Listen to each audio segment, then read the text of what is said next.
আমরা 10টা মিনিট এখন উপলব্ধি করব আমাদের জীবনটাকে। আপনি যদি সারাদিনের মধ্যে 1টা মিনিট কিংবা 2টো মিনিট শান্ত মস্তিষ্কে নিজের জীবন, নিজের বর্তমান, নিজের অতীত, নিজের ভবিষ্যৎ সম্পর্কে চিন্তা না করতে পারেন, তাহলে আমি বলবো আপনার জীবন বৃথা হতে চলেছে।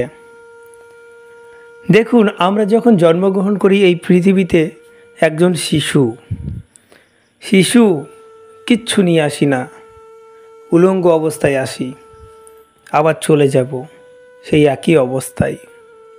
সাথে যাবে শুধুমাত্র এক টুকরো কাফন, চিতায় পুড়ে যাবে বা কবরে গেলে পোকাতে খেয়ে নেবে। এবার আমাদের জীবনের যে এই কালটা, প্রথমে আমাদের জীবনের শিশুকাল, কৈশোর, যৌবনের পর আসছে বার্ধক্য। এই যে সময়টা, এই সময়টাতে আমরা কি করছি দেখুন। আমরা যখন ছোট ছিলাম, ছোটোবেলায় আমাদেরকে সবাই আদর করে কোলে তুলে নিত। আমরা অসহায়, কিন্তু কখনো আমরা পড়তে পারতাম না। একটা বাচ্চাকে সবাই পছন্দ করে, ভালোবাসে, নিষ্পাপ, তাকে সবাই আদর করে কোলে তুলে নেয়। কিন্তু আমি যদি শেষের দিকে যাই, গল্পের উপসংহারের দিকে যখন চলে যাব, আমার জীবন শেষ, 70 আপ, তখন মানুষের সাহারা ছাড়া আমিও চলতে পারি না।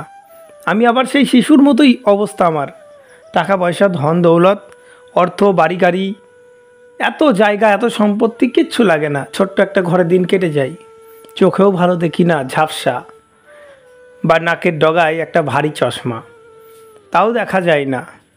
কোনো রকম কষ্টে সষ্টে জীবনটা কেটে যাচ্ছে। তখন মানুষ অচল হয়ে গেলে, তখন মানুষ দেখবে না এমন নয়, ফেলে দেবে না, কিন্তু অবহেলা, লাঞ্ছনা, বঞ্চনার মধ্যে আমাদের জীবনটা, শেষ জীবনটাই কাটে বেশিরভাগ ক্ষেত্রে। তখনও আমরা অসহায়, আমাদের কিছুই করার থাকে না। এই লাঞ্ছনা, বঞ্চনা সব কিছু সহ্য করে আমাদের জীবনটাকে কাটাতে হয়। তারপর একদিন আমরা এই পৃথিবী ছেড়ে চলে যাই। এবার যখন আমি এই বয়সে বা বার্ধক্যে যাচ্ছি, এবং বার্ধক্যে যাওয়ার এবং এই শিশুকাল, শৈশব বা একদম শিশু যখন, এই সময়টাকে আমি বাদ দিয়ে মিডল পজিশনের কথা বলি। যখন আমাদের বয়স ওই 10-12 পর আস্তে আস্তে আমরা কিন্তু শৈশবকে ত্যাগ করতে শুরু করেছি, যৌবনের দিকে আমরা এগোতে শুরু করছি, সমভূমি ছেড়ে পাহাড়ে উঠছি। এই সময় আমাদের আস্তে আস্তে অনেক কিছু শিখতে হয়, জানতে হয়, বুঝতে হয়, কিন্তু তখনও ততটা বুঝে উঠতে পারিনি পৃথিবী সম্পর্কে, ততটা মানুষকে চিনতে পারবো না। তখনও মানুষের কথাই ভুলে যাব, মানুষ কিছু বললে বিশ্বাস করে নেব, এবং আস্তে আস্তে ঠকব। বারবার ঠকতে শিখব, মানুষকে চিনব। তাই এই পৃথিবীতে যারা ঠকে গেছে, তারা যে বিরাট কিছু ক্ষতি হয়ে গেছে তাদের, এমন নয়। ঠকেছে মানে সে জিতেছে, সে অনেক কিছু শিখেছে। আমি যদি একবার ঠকে যাই, কেউ যদি আমাকে ঠকিয়ে দেয়, আমি বিষয়টা একটু উল্টো দিকে নিয়ে যাচ্ছি, কেউ যদি একবার ঠকিয়ে দেয়, তাহলে অবশ্যই আমাদেরকে সেই জায়গা থেকে সরে আসতে হবে এবং সেই মানুষটাকে ত্যাগ করতে হবে।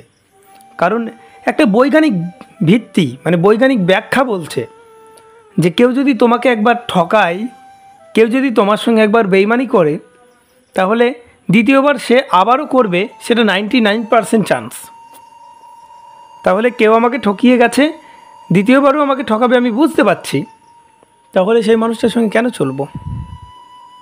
এবার বিষয়টা আমি আগের দিকে ঘুরে আসি। আমরা যখন যৌবনে পা দিচ্ছি, নানা ভুল ঠিক এর মধ্যে দিয়ে যৌবনে পা দেওয়ার সঙ্গে সঙ্গে আমরা অনেক বিষয় উপলব্ধি করি, প্রেম, ভালোবাসা, অনেক কিছুই জীবনে আসে। কারো কাছে ঠকে যায়, কেউ জিতে যায়, এইরকম করে জীবনটা তাল বাহানায় চলতে থাকে। সেই সময় আমাদের রক্ত আস্তে আস্তে গরম হয়ে ওঠে, অল্পতেই রেগে যাই, আমি সব পারি, যৌবন বয়সটা এমন একটা বয়স, এই বয়সে মানুষ সব পারে, আবার সব কিছু হারিয়ে ফেলতে পারে। মানে এই যে বয়স, এই সময়টাই সবথেকে আমি যদি মনে করি এই যৌবন বয়সে কোনো একটা মানুষ পরিশ্রম করছে, ত্যাগ করছে, তার সাময়িকভাবে কষ্ট হচ্ছে, কিন্তু তার ভবিষ্যৎ, তার বার্ধক্য বা যৌবনের পরের যে দিনগুলো বা যৌবনকালটাই সুখে সে দিন কাটাবে। কেউ ভুল বুঝে ভুল সিদ্ধান্ত নিয়ে জীবন কাটাচ্ছে, সে ভাবছে হয়তো আমার জীবনটা এইভাবেই চলবে, কিন্তু নিয়তি সময় কখনো কাউকে ছাড়বে না। আমার বয়স যখন 10 হয়েছে, বয়সটা কিন্তু 20 হয়েছে, সেই বয়সটা 90 বা 80 গিয়ে ঠেকবে। হয়তো তার আগে আমাদের মৃত্যু চলে আসতে পারে। আমি আপনার সঙ্গে কথা বলছি, মিলি সেকেন্ডের মধ্যে আমি চলে যেতে পারি এই পৃথিবী থেকে। কারণ জন্মের একটা ডেট আছে, ডাক্তার বলে দেয় অমুক ডেটে শিশুটা পৃথিবীতে আসবে, কিন্তু মৃত্যুর কোনো ডেট কেউ দিতে পারে? কখনো পারবে না। সেটা সবার জন্যই সমান। এই পৃথিবীতে জন্মিলে মরিতে হবে, অমরকে কোথা রবে বলছে, এটাই কথা। এই পৃথিবীতে যেই এসছে, প্রত্যেকটা জীব যার ভিতর প্রাণ আছে, সে মৃত্যুবরণ করবে। সে যে কোনো জাতি, যে কোনো ধর্মের লোক হোক, সবার ক্ষেত্রে সে একই নিয়ম। ধর্মটা আসলে আমার এই ভিডিওতে আলোচনা করার বিষয় নাই, তবুও বলছি ধর্মটা তো কারণ না। ধর্মটা আমরাই তো ভেদাভেদ সৃষ্টি করে বসে থাকি, নানান রকম কি অনেক ব্যাপার আছে, সেই বিষয়ে যাচ্ছি না। বিষয়টা হচ্ছে আমরা সবাই প্রকৃত, প্রধান কথা হচ্ছে আমরা মানুষ। আমাকে যদি কেউ বলে আমি কে, আমি একজন মানুষ, তারপরে তো আমার পরবর্তী পরিচয় আসবে।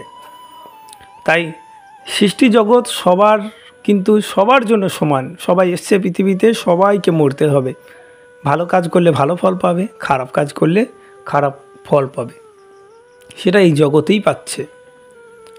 আপনি যদি আজকে পরিশ্রম করেন, ভালো পরিশ্রম করেন, তাহলে আপনি আগামী দিনে তো ভালো ফল পাবেনই। আপনি চাকরির জন্য চেষ্টা করছেন, খুব পড়াশোনা করছেন, আপনি তো চাকরি পাবেন, ভালো একটা চাকরি পাবেন, চাকরি করবেন, সংসার জীবনে সেটেল হয়ে যাবেন, এটা তো স্বাভাবিক কথা। আর আপনি ধরুন পড়াশোনা করছেন না, আড্ডা দিয়ে বেড়াচ্ছেন, ওই চলবে এরকমভাবে চালিয়ে দিচ্ছেন জীবনটা প্রথম থেকেই। তারপর আপনি কি করবেন? কোনো একটা জায়গায় হয়তো খারাপ জায়গায় গেলেন, তখন আপনি বিভিন্ন জনকে দোষ দেবেন। কিন্তু বিষয়টা বুঝতে হবে, আমি খারাপ কর্ম করলে খারাপ ফল পাবো, ভালো কর্ম করলে ভালো ফল পাবো, এটা তো সমস্ত ধর্মেই বলে।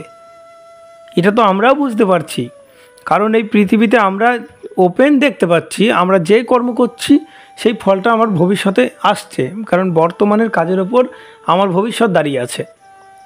আমি যদি মনে করি যে না এটা ভুল, তাহলে ভুল। আর আমরা মনে করলেই যে ভুলটা ঠিক হয়ে যাবে বা ঠিকটা ভুল হয়ে যাবে, এই কথাটা ভুল। আমরা যেমন কর্ম করব সেই রকম ফল পাবো। এই যৌবন বয়স যেটা নিয়ে আলোচনা ছিল, বিষয়টা অনেকটা গভীরে চলে গেলাম, অনেক দিকে আলোচনা হলো, যাক অনেক কিছু শেখার ছিল, শিখতে পারলাম।